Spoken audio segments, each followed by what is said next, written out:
the jargon of the day. This is when we take on one word, one phrase, one acronym. We try to figure out what in the hey nani are those experts talking about and why. Now, the other day, our jargon term was systematic desensitization.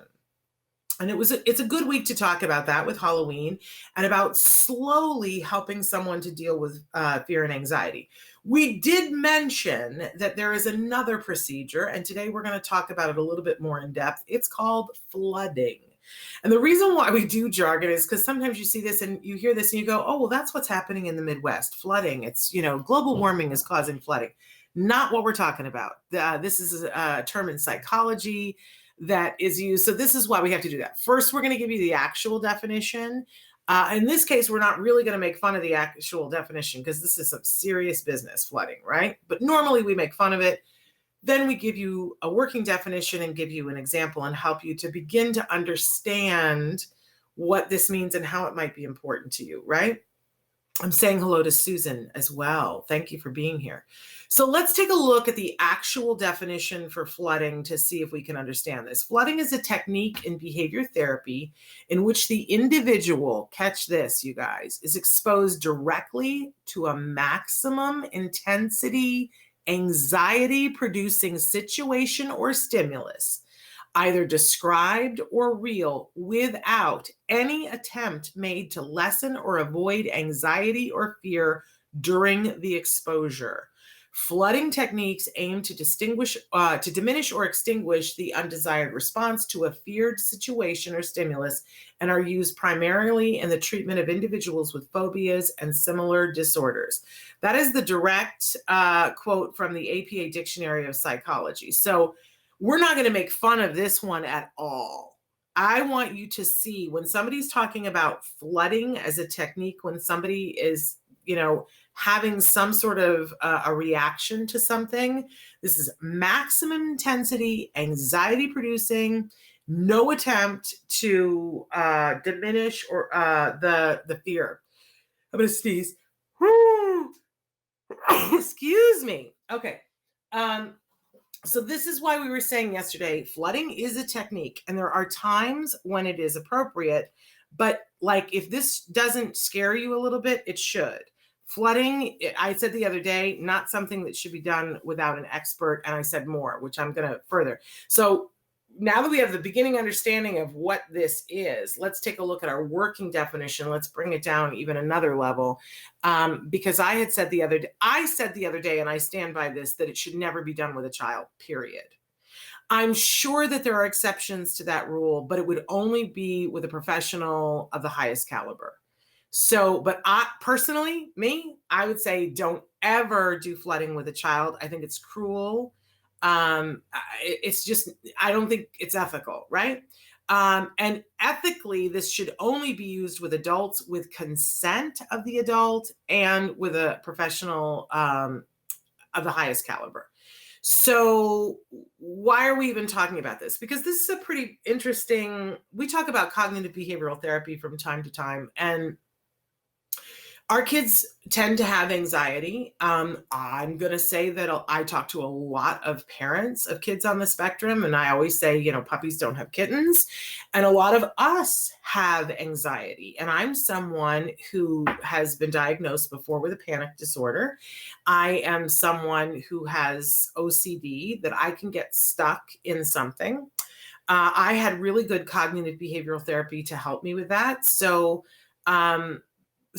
And I've been through systematic desensitization, I've been through flooding, but I had flooding done that was very responsible, where they had said to me previously, do you agree to do this? And, and then at another time we did it. So I knew what was going to happen, and I had some techniques to help me to get through it, right?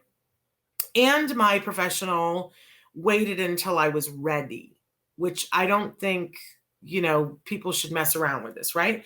So flooding can be really beneficial, especially if with an adult who agrees, and with an expert, when systematic desensitization is going slowly, or there is a need for it to be sped up. Like, let's say that someone, just making something up. Let's say that somebody is an actor and they have to do something. They have to stand on a ledge for a film, and they've agreed to do the film, but they're terrified and they're not sure that they can go through it. And they've done some systematic desensitization, but the filming is tomorrow. And they say, I need to get over this. Let's bring in an expert. Let's do a flooding thing. I know actors that have had that kind of situation happen. Or let's say that someone is deathly afraid of flying on an airplane, but they got to go to their kid's wedding, right? And they've been working on systematic desensitization and they've made a whole bunch of progress, but we're still not there. And we need to get them there because they say, I want to go to this wedding. I want to get over this. Then an expert would say, all right, are you prepared? Let's get you on a plane. Let's flood you. We're going to get you on a plane. And that's what we're going to do. That would be flooding. I think of flooding as throwing someone in the deep end of the pool, right? And not throwing them a life jacket. Like, think about that. Like, when would you do that? Under what circumstances? And there are some people that's how they teach their kid to swim.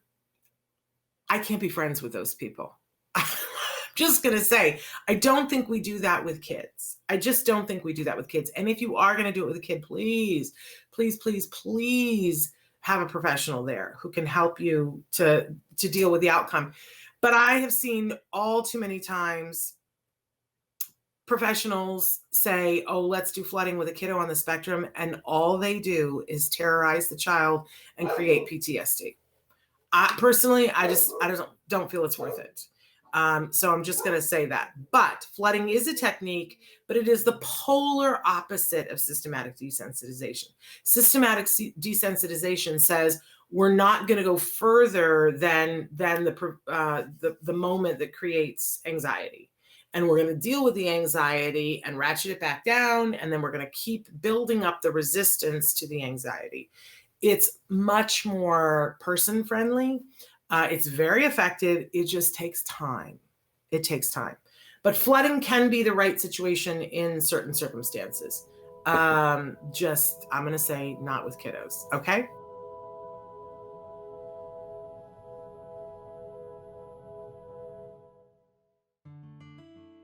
Thanks for watching Autism Live.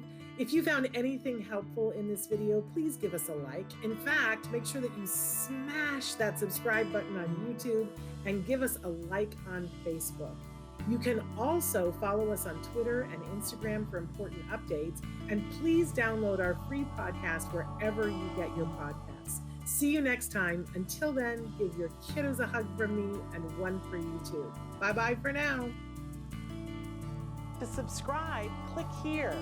And if you'd like to check out some more of our videos, click here.